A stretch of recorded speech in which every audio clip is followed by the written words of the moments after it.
अभी हम आए हुए हैं शाहपुर भगोनी पंचायत और यहाँ है सरपंच पद से उम्मीदवार नाजरा परवीन, पति अब्दुल्ला जो कि पूर्व उप सरपंच रह चुके हैं। इनसे जानते हैं कि सरपंच पद का पंचायत में क्या महत्व होता है।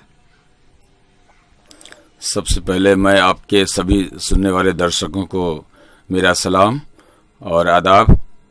सरपंच एक बहुत ही सेंसिटिव पोस्ट होता है जिसके ऊपर समाज की बहुत बड़ी जिम्मेदारी होती है।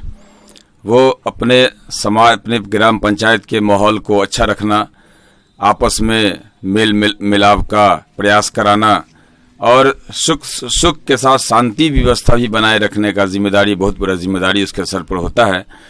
और सरपंच का काम ये भी होता है कि वो छोटे छोटे विवादों को जो सरकार के द्वारा अधिकार दिए गए हैं उसके मुताबिक सारे विवादों का निपटारा ग्राम में करे, आपसी भाईचारगी में करवाए, आपसी सुलह समझौते के आधार पर करवाए। क्या इसको मजिस्ट्रेट भी एक तरह का कह सकते हैं? कोई ऐसा तो डेजिग्नेटेड नहीं किया गया है बिहार सरकार की तरफ से किसी अधिनियम में, लेकिन आप गांव समाज के हिसाब से ये एक पावर है, जुडिशरी पावर जब है तो आप थोड़ी देर के लिए बोल सकते हैं, लेकिन ऐसा कोई ग्राम कचहरी अधिनियम में इस पोस्ट का उल्लेख मजिस्ट्रेट के रूप में नहीं किया गया है। आपके पंचायत जो शाहपुर भगोनी पंचायत है, पंचायत भवन काफी दिनों से बंद था, क्या कारण था इसका? मुख्य कारण क्या था? मुख्य कारण ये है कि अब तक 2006 से और 2016 तक जो भी ग्राम कचहरी के काम हुए, विधिवत कार्य हुए, न्यायिक कार्य हुए, उसको अब तक संचालित पंचायत भवन स्थित ग्राम कचहरी कार्यालय से ही कराया जाता रहा है। लेकिन जब ये वर्तमान जो निवर्तमान सरपंच है उनको चार्ज हैंडओवर किया गया पूर्व सरपंच के द्वारा, तो उसके बाद 2-3 महीने ग्राम कचहरी विधिवत रूप से चल पाए और उसके बाद अचानक से जो मुखिया जी थे उन्होंने इसको जो है ग्राम कचहरी को ये कहते हुए कार्यालय को बंद कर दिया कि बिहार सरकार ने इसका स्वामी मुझे बनाया है और इसमें ग्राम कचहरी नहीं चल सकती है, और सभी ग्राम कचहरी के कागजातों को जब्त कर लिया, जो कि अभी भी अगर देखा जाए तो उसी पंचायत भवन में बंद है, जिसके कारण सरपंच को दरवाजे जाकर पंचायत करना पड़ा। लेकिन एक सवाल तो और बनता है कि आप सरपंच है और पंचायत भवन आपने नहीं खुलवा पाया, जो कि ग्रामीणों में भी एक सवाल ये बना हुआ है कि जो सरपंच एक पंचायत भवन नहीं खुलवा सका उसको दोबारा वोट जनता क्यों करे? ये सरपंच अपने स्तर से कोशिश करने में कभी कोई कमी कसर नहीं छोड़ा।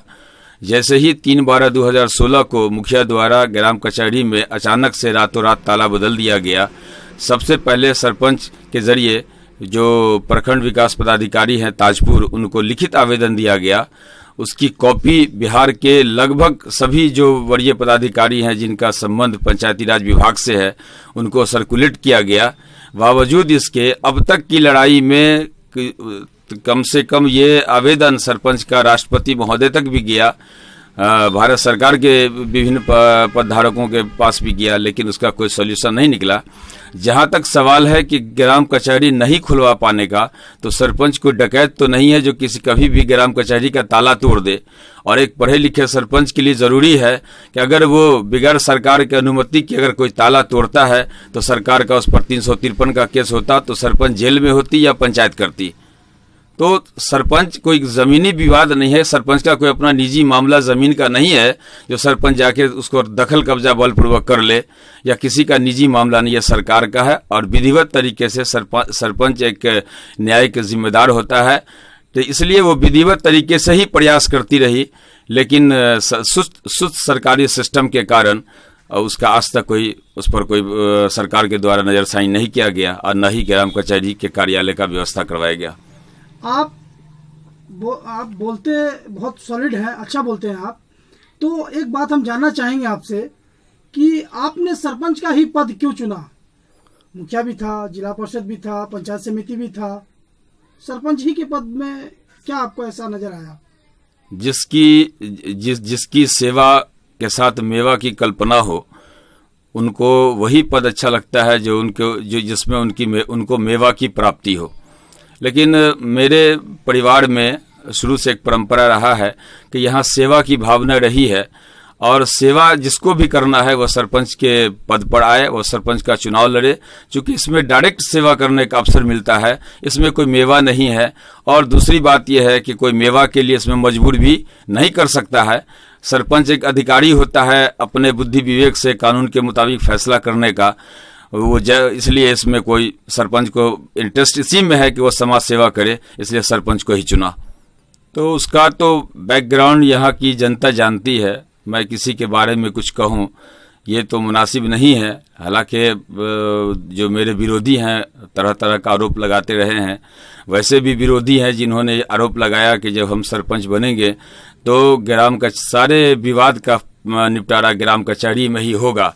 शायद उनको पता नहीं है कि अगर ये उनका ये फॉर्मूला सही होता तो ये समस्तीपुर का न्यायालय ही बंद हो जाएगा। सिविल कोर्ट सरकार को बंद कर देना चाहिए, हाई कोर्ट को बंद कर देना चाहिए, इसलिए कि सरपंच को बिहार सरकार द्वारा ग्राम कचहरी अधिनियम में के आईपीसी के 511 सेक्शन में से केवल 40 सेक्शन दिया गया है, जिसमें सिर्फ मामूली विवादों का निपटारा ही दिया गया है। और उसमें आप छोटे छोटे विवादों का ही कर सकते हैं। सरपंच रेप का मामला नहीं देख सकता, सरपंच डकैती का मामला नहीं देख सकता, सरपंच मर्डर का मामला नहीं देख सकता, जालसाजी का नहीं देख सकता। यहाँ तक कि सरपंच को जो पावर है 323 देखने का, अगर उसमें अगर किसी का सर फट जाता अगर है, हाथ पैर टूट जाता है, वो 307 का केस बनता है, 324, 325, 326 का बनता है। तो वैसे स्थिति में जो सरपंच का क्षेत्राधिकार ही नहीं है, तो सरपंच इस तरह का अज्ञानी वाला भाषा किसी को बोलना नहीं चाहिए, ताकि जनता भ्रमित न हो, है ना। और जनता को भ्रमित नहीं करना चाहिए लोगों को कि हम सारे विवाद का मसला ग्राम कचहरी के स्तर से ही हल कर देंगे। चूंकि सरकार द्वारा एक अधिकार सीमित दिया गया है, सरकार को द्वारा जो अधिकार दिया गया है उससे सरपंच वही काम कर सकता है जो उसे अधिकार दिया गया है। और जहाँ तक जमीनी विवाद का मामला है, हम जिस पंचायत के हम लोग वासी हैं शाहपुर बघौनी के, यहाँ 44,000 रुपये डिसमल जमीन का रेट है। और सरकार का कहना यह अधिकार दिया गया है सरपंचों को कि आप 10,000 से ज़्यादा अधिक की प्रॉपर्टी का आप लीगल फैसला नहीं कर सकते हैं।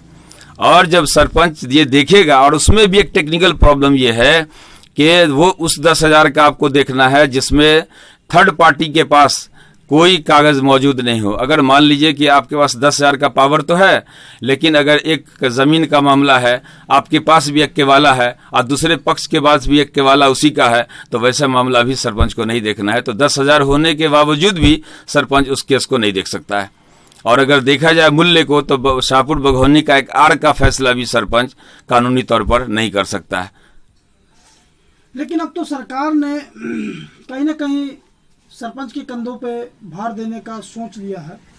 तो अगर सरकार कंधों पे अगर भार देती है, जैसे सिंचाई का भी मामला सामने आया है और भी नली गली वगैरह सड़क वगैरह का भी मामला सामने आया है कि अब सरपंच को ही कराना है, तो अगर ये भार वाकई सरकार दे देती है तो किस तरीके से आप इसको चलाइएगा? जब सरपंच न्याय करता है तो उसका दिल भी न्यायिक हो जाता है। तो यहाँ लूट खसूट तो होने वाला है नहीं। यहाँ जो भी सरकार अगर कुछ जिम्मेदारी अगर बढ़ाती है तो उसको ईमानदारी पूर्वक जनता को उसका लाभ मिले डायरेक्ट, ये प्रयास किया जाएगा। और सरकार ने कुछ समझ कर ही सरपंच को ये दायित्व सौंपने का निर्णय लिया है, अगर लिया है तो। वैसे तो अभी कोई हम लोगों को कोई लिखित कुछ आया नहीं है, लेकिन जो अखबार में समाचार पत्रों में प्रकाशित न्यूज़ को माना जाए तो कुछ अधिकार बढ़ाया गया है। शमशान कब्रिस्तान, ये रोड है ना, सिंचाई वगैरह कुछ बढ़ाया गया है। तो कहीं ना कहीं सरकार को ये लगता है कि सरपंच इस जिम्मेदारी को अच्छे ढंग से निभा सकता है बजाय अन्य प्रतिनिधिगणों के। मतलब क्या ये सरकार का एक तोहफा होगा सरपंच के लिए? नहीं, तोहफा तो नहीं कहा जा सकता इसको। तोहफा अगर भार मिल रहा है और चलाने, ये जिम्मेदारी कह लीजिए, ये तोहफा नहीं है, ये जिम्मेदारी है। जो जितनी जिम्मेदारी आपकी बढ़ती है, आपके लिए परेशानी उतना ही बढ़ जाता है, उतना ही जवाबदेह बन जाते हैं आप। तो इसको तोहफा नहीं कहा जाए। हाँ, ये आप प्रयास हम लोग करेंगे, अगर आने वाले दिनों में हम लोग सरपंच रहते हैं बाकी, तो ये प्रयास किया जाएगा कि जो सरकार का लक्ष्य है उसको ईमानदारी से पूरा किया जाए। सौतेला व्यवहार ही नहीं, जालिमाना व्यवहार कह लीजिए। और शायद मुखिया जी ये समझ रही थी पहले से कि ये जो काम है ये सरपंच का काम, शायद वो जो जनता, सरपंच का निजी काम है, ये काम जनता का नहीं है। उन्होंने जनता को, हम मेरे साथ तो जो जुल्म किया ही, उन्होंने शाहपुर बघौनी की जनता के साथ जुल्म किया है और उनके न्यायिक कार्यों को ठप किया है और सरपंच को दरवाजे दरवाजे पंचायत करने के लिए बाध्य किया है, जिसमें जबकि आप जानते हैं कि दरवाजों पर फैसला किया जाने वाला जो सामाजिक पंचायत होता है उसका कोई लीगल वैल्यू नहीं होता है और ग्राम कचहरी का जो फैसला होता है वो एक लीगल वैल्यू का पंचायत होता है। उसमें एक जिम्मेदारी होती है पक्षकारों की भी और सरपंच की भी और उसका एक कानूनी हैसियत है। आप अपने जनता जनार्दन से क्या अपील करना चाहते हैं? जनता जनार्दन से मेरा अपील यही है कि जितने भी अभ्यर्थी हैं, जितने भी कैंडिडेट आपके सामने हैं, आप सबों के चाल चरित्र को जानते हैं और किसी का मेरे बारे में भी जानते हैं, इस पर सरपंच के बाद नाज़रा परवीन के बारे में जानते हैं कि इनकी छवि कैसी है, ये क्या कर सकते हैं। ठीक है, इस लिहाज से जनता से मेरा निवेदन है कि आप अच्छे लोगों को चुनें और अपने रिश्तेदारों के और किसी आदमी के कहने में के बहकावे में नहीं आए। और अगर आपको लगता है कि जो सरपंच, जो साबिक सरपंच है अभी नाज़रा परवीन, अगर वाकई में उसको आपके इंसाफ की ज़रूरत है कि मुखिया ने उसके साथ जो जुल्म किया, अगर वाकई में आप उसे इंसाफ देना चाहते हैं आने वाले दिनों के लिए, आप आजमाना भी अगर उनको आप चाहते हैं तो उनको फिर से मौका दें आप। और यही, हम किसी उम्मीदवार के खिलाफ में कुछ बोलना चाहेंगे नहीं। और जो हमारा सिंबल है बल्ब छाप सरपंच का, जो 4 नंबर पर है, क्रम संख्या 4 पर है, आप उसे ज़्यादा से ज़्यादा उस पर अपना वोट दें, अपने दुआओं से नवाजें, आशीर्वाद दें, ताकि हिम्मत के साथ सरपंच नए जोशो खरोश के साथ आने वाले दिनों में आपके लिए सामाजिक और न्यायिक काम को अंजाम दे सके। इंडिया की आवाज़ आप तक से बात करने के लिए आपका बहुत बहुत शुक्रिया। जी, आपका बहुत शुक्रिया।